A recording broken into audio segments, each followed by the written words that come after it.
I'm Bob Campbell, and this is The Real Review.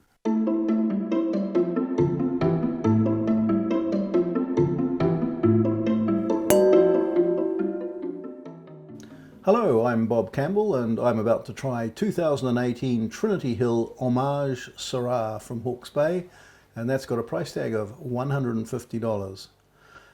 It's a 98% Syrah, 2% Viognier, and the addition of Viognier is very typical winemaking technique in Côte Rôtie in the Northern Rhone, and it just fermenting a very small amount of Viognier with the co-fermenting it with the Syrah gives you some floral aromatics and a softer texture.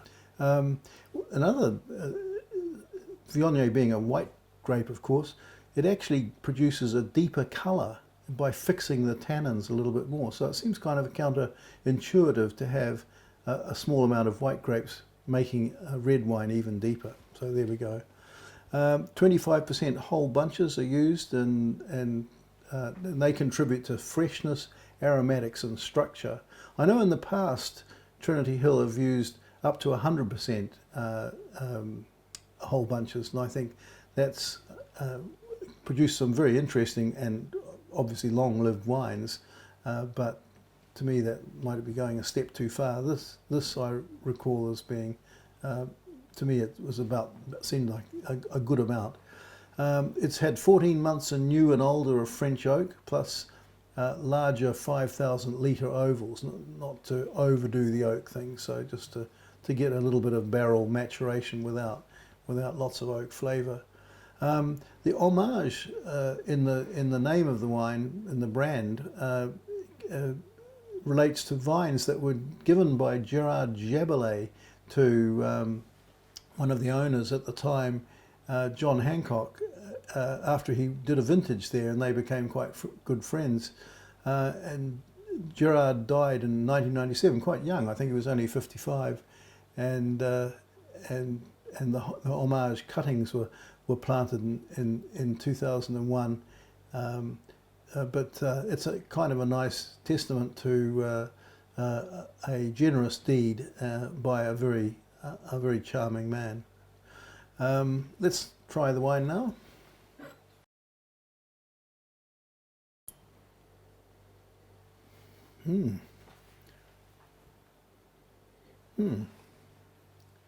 Interesting. There's quite a lot going on in here. I'm getting ripe fruit flavours and dried fruit flavours and sort of spicy notes.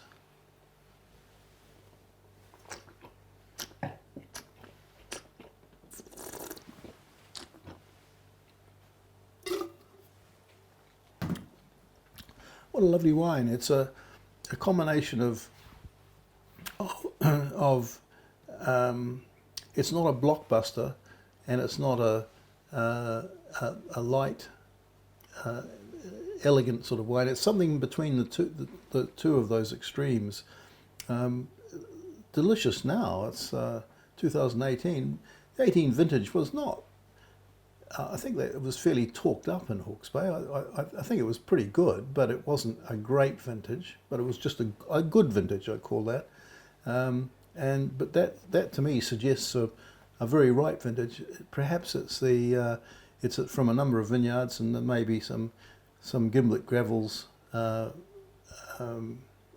fruit in there, which could be once again lifting up that riper end of the spectrum, pushing it to that riper end of the spectrum. It's actually got a little bit of minerality too, just a little bit of sort of saltiness, I call it, saline character. Bit of raspberry, blackberry perhaps. I like that very much. In fact, I like it so much I gave it 96 points and ranked it number 6 out of 52 2018 Syrahs from Hawke's Bay. The food match, according to winemaker Damien Fisher and winemakers Damien Fisher and chief winemaker Warren Gibson, they say lamb or duck or a fillet of salmon with a miso umami type of savoury element. That's interesting. We're getting some very creative food matches from obviously food-interested winemakers. This is good stuff. I'm going to follow this up. Cheers.